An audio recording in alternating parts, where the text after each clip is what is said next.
अस्सलाम वालेकुम नाज़रीन। शुरू अल्लाह ताला के बाबरकत नाम से जो बड़ा मेहरबान नहायत रहने वाला है कि जिसकी कब्जा कुदरत में सारी कायनात है, और लाखों करोड़ों दुरूद व सलाम हज़रत मोहम्मद मुस्तफ़ा सल्लल्लाहु अलैहि वसल्लम पर कि जिनके लिए अल्लाह ताला ने सारी कायनात बनाई।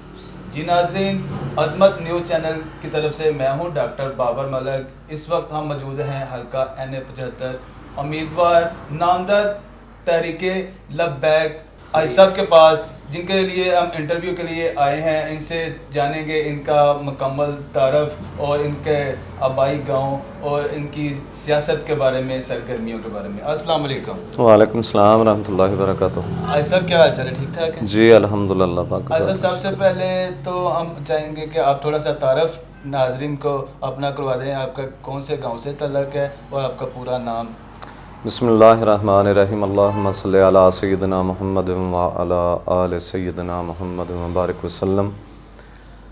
मेरा नाम मोहम्मद खलील संधू है जी, और मेरा तल्लुक़ तहसील डस्का के गाँव बिखी संधवा से है, और संधू बरादरी से मेरा तल्लुक़ है।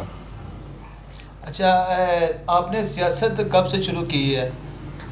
जी सियासी तौर पे तो वैसे मेरा गाँव जो है वो सन 85 से स्टार्ट है, और मेरे बड़े नहायत मोहतरम हमारी बरादरी के ही चौधरी खालिद संधू इससे पहले 2 बार MP का इलेक्शन लड़ चुके हैं। अभी तो इस दुनिया फ़ानी से कूच कर चुके हैं, लेकिन मेरे बरादरी भाई थे। और मैंने अल्हम्दुलिल्लाह फ़र्स्ट टाइम अभी जो है इस इलेक्शन में हिस्सा लिया सियासी तौर पे। बाकी मेरे फैमिली मेम्बर जो थे जनरल काउंसलर भी रहे हैं मेरे फैमिली मेम्बर, यानी कि इस लिहाज से, और मेरा ये फर्स्ट इलेक्शन है। आपका सियासत में जो पहला कदम है, लेकिन आपकी फैमिली में जो ना सियासत पहले आप कर चुके हैं, और मेंबर भी रह चुके हैं आपके भाई या कज़न? मेरा भतीजा है इफ्तिखार अहमद संधू, वो पहले मेरे रहे हैं, जनरल काउंसलर हैं। जी जी, अच्छा। अब एक सवाल आपसे हम करेंगे कि आपका जो मंशूर क्या लेकर आप आए हैं? मंशूर, जैसा कि मैं तहरीक लब्बैक पाकिस्तान की तरफ से नामजद उम्मीदवार हूँ, और हमारी पार्टी का मंशूर जो है वो है इस्लाम, पाकिस्तान और अवाम। और इस्लाम, जैसे कि ये रियासत ही इस्लाम के नाम से बनी है, तो इसीलिए इसका मंशूर भी रखा गया इस्लाम, पाकिस्तान और अवाम। इस्लाम के नाम पर रियासत बनी, लेकिन इसके ऊपर जो दस्तूर है वो इस्लामी दस्तूर ना बन सका, और इसीलिए तहरीक लब्बैक पाकिस्तान ने इस दस्तूर को अपने मंशूर में शामिल किया।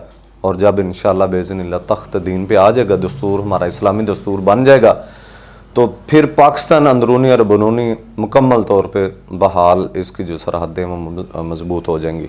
और फिर आगे आ जाता है अवाम। जब इस्लाम तख्त पे आ जाएगा, पाकिस्तान मजबूत हो जाएगा, और फिर अवाम को, जो पिछले 72 साल से अवाम जिन बुनियादी सहूलतों को तरस रही है, और आए दिन बाकी पार्टियों ने आपने देखा है कि वो ऐलान भी करते हैं, कोई रोटी कपड़ा मकान का लगाता है, कोई सेहत तलीम का लगाता है, कोई किसी चीज़ का लगाता है, लेकिन 72 साल से इन्होंने हमें लालीपा भी दिया कुछ नहीं है। तो इंशाअल्लाह बेइज़्निल्लाह जैसे दिन तख्त पे आएगा तहरीक लब्बैक पाकिस्तान, और इंशाअल्लाह ये आवाम को बुनियादी सहूलतें मिलना जो है ऑटोमेटिक मिलना शुरू हो जाएंगी। ये रियासत की ज़िम्मेदारी होती है। भाई साहब, आपकी कंपेन NA-75 में जो आपकी चल रही है, वो कैसी आप समझ रहे हैं कि आपको रिस्पांस कितना मिल रहा है आवाम की तरफ से? जी अल्हम्दुलिल्लाह। पार्टी को और आपके नाम को लोग कितना आपका हमायत कर रहे हैं, और आप क्या समझते हैं? जी अल्हम्दुलिल्लाह, अल्लाह पाक की ज़ात का लाख लाख शुक्र है। बाकी पार्टियां तो कहती हैं ना कि हम फ़लाँ गाँव में गए और फ़लाँ बरादरी ने हमें सपोर्ट कर दिया है, और अल्लाह का शुक्र है कि अभी तक मैं जहाँ भी जाता हूँ, जिस गाँव में छोटा है या बड़ा है, वहाँ पे गाँव का गाँव जो है ना वो जोक दर जोक तहरीक लब्बैक पाकिस्तान में शामिल हो रहे हैं, और वो इंतज़ार कर रहे हैं लोग। जहाँ अभी तक हम जहाँ नहीं पहुँच सके हैं, वहाँ भी लोग जाते हैं तो वो सारा गाँव का गाँव ही कहता है कि यार हम तो मुंतज़िर थे कि हमारे पास कोई नुमाइंदा आ जाए।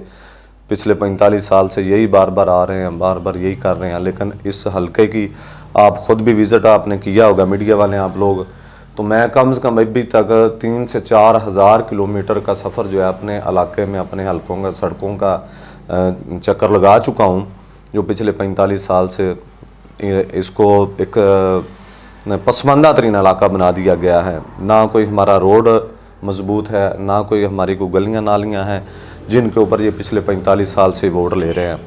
रोडों में भी सूरत हाल यही है कि हम जहाँ पे 5 मिनट की मसाफत है, वहाँ पे हमें 1.5 घंटे में पहुँचना पड़ता है। तो ये जो मकामी नुमाइंदे होते हैं, काम तो इनका होता है ना कि तरक्याती काम करवाएं, लेकिन ये हर 5 साल बाद आते हैं, नाम अपना इस्तेमाल करते हैं कि हम तरक्याती काम आपको करवा के देंगे, और 5 साल के लिए फिर जाके कोई डिफेंस में बैठ जाता है, कोई पार्लियामेंट में दूर दूर जाके बैठ जाते हैं, हल्के को भूल जाते हैं, और जैसे दोबारा फिर 5 साल के बाद फिर आते हैं, फिर नए सिरे से अवाम को बेवकूफ़ बनाना। तो अभी अल्हम्दुलिल्लाह हमारा भी यही चीज़ है। तो बेहतरीन तरीके से अल्लाह के फजल से हमें तो बहुत खुशी हो रही है कि ये अवाम NA-75 की जो वो जाग चुकी है अल्हम्दुलिल्लाह। सर, तहरीक लब्बैक में आपने सियासत शुरू की है या इससे पहले भी आप किसी सियासी पार्टी से कोई वाबस्तगी आपकी रह चुकी? नहीं, मेरे इससे पहले किसी सियासी पार्टी के साथ वाबस्तगी नहीं रही है, लेकिन जैसे कि पहले पार्टियाँ ये 2-3 थी जो दुनियावी पार्टियाँ, फिर इलेक्शन के हवाले से फिर इन्हीं को सपोर्ट जब हमारे बड़े करते रहे तो हम भी सपोर्ट करते रहे हैं। तो जैसे ये तहरीक लब्बैक पाकिस्तान मार्ज़ वजूद में आई, और शुरू से ही इंशाल्लाह मेरा एक मंशूर, अपनी ज़िंदगी का एक मंशूर है कि हक़ को तलाश करना। जी हाँ सब, तहरीक लब्बैक के जो चेयरमैन हैं मौलाना खादम रिजवी साहब, उनसे उनकी ज़िंदगी में आपकी कोई मुलाकात उनसे हुई हो?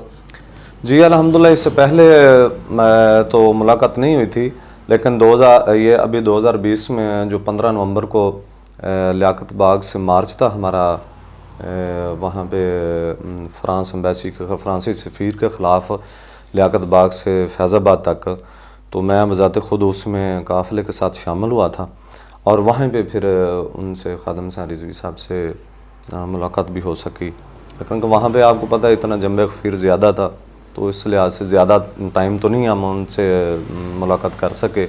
लेकिन अल्हम्दुलिल्लाह ये है कि 15 नवंबर को उस वक़्त, और उसके बाद हमने प्रोग्राम बनाया था कि जैसे अभी इलेक्शन स्टार्ट हो रहे थे हम वहाँ पे जाएं लाहौर में, उनसे मुलाकात करें, तो दोबारा उसके बाद हमें मौका ही नहीं मिल सका। कोई इस वक्त आपकी पार्टी के चेयरमैन? जी अल्हम्दुलिल्लाह, अभी हमारे जैसे कि उनके बेटे हैं अल्लामा साद रिजवी साहब, साद हुसैन रिजवी साहब, वो अभी 4 तारीख को यहाँ मित्रामाली में आए भी थे, और उनसे मेरी 5-6 मरतबा मुलाकात भी हो चुकी है। वो आपका इलेक्शन कैंपेन में कोई हिस्सा ले रहे हैं? जी अल्हम्दुलिल्लाह, अभी 4 तारीख को, जी 4 फरवरी को एक वो चक्कर लगा चुके हैं, और अभी अल्हम्दुलिल्लाह 7 फरवरी को डस्का में आ रहे हैं, और 8 फरवरी को मेरे गाँव बिखी संधवा में उनका आज़िम शान जलसा है, उसमें शिरकत करेंगे इंशाल्लाह। जी सब, जो हुकूमती पार्टी है PTI इस वक्त, उसकी तरफ से कोई आपको कोई इंतज़ामिया की तरफ से कोई मुश्किलात दरपेश तो नहीं है? अभी तक तो अल्हम्दुलिल्लाह हमें कोई परेशानी नहीं है किसी किस्म की, क्योंकि हम ना तो एक जो है इंतशार वाला जहन रखते हैं, जो हमारी पार्टी का मंशूर है उसी मंशूर के ज़रिए हम आवाम को बेदार कर रहे हैं, ना हम किसी के ऊपर वो कीचड़ उछालते हैं, ना किसी को कुछ कर, जो हमारा अपना मंशूर है उस मंशूर के ऊपर, और जो इन्होंने 45 साल में जो कुछ किया है हल्के के साथ, हमारी NA-75 के अवाम के साथ और मुल्क के साथ जो कुछ उन्होंने किया है, वो ये नज़रियात हम अपनी आवाम को भी बताते हैं कि इन्होंने क्या किया और हम नेक्स्ट टाइम हम क्या करने वाले हैं। सर, कोई ऐसा मुनफरद काम जो आप जीतने के बाद करना चाहते हैं और अपनी आवाम को कोई पैगाम देना चाहते हैं? जी इंशाल्लाह बिज़निल्लाह, जो हमारी पार्टी का मंशूर है वो तो है ही दीन को तख्त पे लाना है, सबसे बड़ा जो है यही मंशूर है हमारा, और उसके बाद किसी भी मुल्क की तरक्की का जो निज़ाम है वो मुवासलात के ऊपर होता है। तो हमारे इलाके में यहाँ NA-75 में मुवासलात का निज़ाम बिल्कुल नहीं है।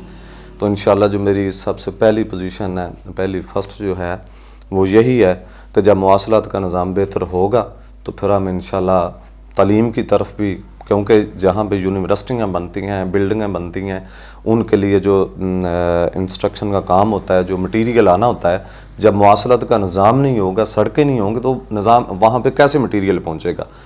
तो सबसे पहले हम मुवासलात के निज़ाम को बेहतर करेंगे, और उसके बाद दूसरा जो हमारा कदम है वो तालीम के ऊपर सबसे ज़्यादा है। हम अपने इलाके के अंदर कम से कम ज़्यादा नहीं तो 2 से 3 यूनिवर्सिटियाँ, मेरा इरादा है कि मैं यहाँ पे गर्ल्स यूनिवर्सिटी और बॉयज़ यूनिवर्सिटी जो है ना, इसका मेरा प्लान, सबसे दूसरा जो बड़ा प्लान है मुवासलात के बाद, वो ये है कि तालीम को हम अपने इलाके में लेके आएंगे यूनिवर्सिटी लेवल के ऊपर। कोई ऐसी सियासी शख्सियत जिससे आप मुतासर होकर सियासत में जो ना स्पेशल आए? जी, मैं अपने अमीरुल मुजाहिदीन अल्लामा खादम हुसैन रिजवी रहमतुल्लाह अलैह से ही सबसे ज़्यादा मुतासर हूँ। इससे ज़्यादा, उनसे ज़्यादा मुझे कोई ऐसा इन मौजूदा 72 सालों में कोई ऐसा लीडर नज़र नहीं आया कोई भी। और मेरे से अक्सर सवाल लोग ये भी करते हैं कि अगले दिन भी मीडिया वालों ने सवाल किया कि आप कैसे इस मुआशी निज़ाम को संभालेंगे, किस तरह ये करेंगे। तो मैंने कहा आप लोगों को इस चीज़ आज हमसे पूछ रहे हैं, ये पार्टियाँ भी कह रही हैं जो हमें पता नहीं कि ये कैसे हमने मुल्क को चलाना है। तो हमें तो आका सल्लल्लाहु अलैहि वसल्लम ने 1400 साल पहले सारे के सारे मंशूर दे दिए। रियासत का निज़ाम कैसे चलाना है, तजारत कैसे चलानी है, मुआशी निज़ाम किस तरह चलाना है हमने, और उसके बाद जो बरूनी दुनिया है उन मुल्कों के साथ हमने रवाबत किस तरह रखने हैं, ये तो हमारे दीन ने 1400 साल पहले हमने बता दिया। और फिर अकलीतों को हकूक़ कैसे देने हैं, ये तो आए दिन कहते हैं ना अकलीतों को, वो हमारे इस्लाम ने बताया हुआ है हमने कि अकलीतों के हकूक़ क्या हैं। जैसे कि रियासत मदीना में अकलीतों को आज़ादाना हकूक़ हासिल थे, लेकिन उसमें यह था कि रसूलुल्लाह सल्लल्लाहु अलैहि वसल्लम ने उनको आज़ादी दी थी। आप लोग मुसलमानों के किरदार को देखें, उसके किरदार के मतलब जब आपको दीन पसंद आए, किरदार पसंद आए, तो फिर आपने देखा कि कबीलों को कबीले जो हैं वो इस्लाम की तरफ राग़िब हुए, अकेला अकेला कबीले के कबीले फिर मुसलमान हुए दिनों में। तो ये हमारा मंशूर है इंशाल्लाह। और उसी निस्बत से अल्लाह के फजल से अभी मेरे साथ जो अकलीतों के लोग हैं वो भी अल्हम्दुलिल्लाह मेरे साथ तावन कर रहे हैं, वो आए भी हैं मेरे साथ, कोई 2-3 घंटे उनसे भी मुलाकात भी हुई है और वो मेरी कैंपेन में शामिल है अल्लाह के फजल से। ऐसा कोई स्पेशल पैगाम NA-75 की आवाम के लिए? मैं इंशाल्लाह अपनी आवाम को सबसे ज़्यादा खुशखबरी इसी चीज़ की देना चाहता हूँ कि इंशाल्लाह 20 फरवरी का सूरज, इंशाल्लाह हमारी फतह का सूरज तुलू होगा। तो इस इलाके की जो महरूमियाँ हैं, 19 फरवरी को तो इलेक्शन है, 20 फरवरी का जो सूरज तुलू होगा, जब हमें 19 फरवरी को वोट मिलेगा तो 20 फरवरी वाले दिन इंशाल्लाह फ़तह का, अगर हमें नवीद अल्लाह पाक की ज़ात ने, हमारा ईमान है कि हम इंशाल्लाह फ़तह हासिल करेंगे, तो मैं अपनी आवाम को इस चीज़ की खुशखबरी दे रहा हूँ कि इंशाल्लाह हम इक़्तिदार में आके सबसे पहले मैं अपनी आवाम की तरक्की के लिए मजहबी और दुनियावी लिहाज से, हर लिहाज से मैं अपनी आवाम के लिए काम करूँगा और दिन रात मैं काम करूँगा इंशाल्लाह बिस्मिल्लाह। ये थे जी हाजी मोहम्मद खलील संधू साहब, उम्मीदवार NA-75। इसके साथ ही मैं कैमरामैन बिलाल के साथ इजाज़त चाहूँगा। अल्लाह हाफिज़।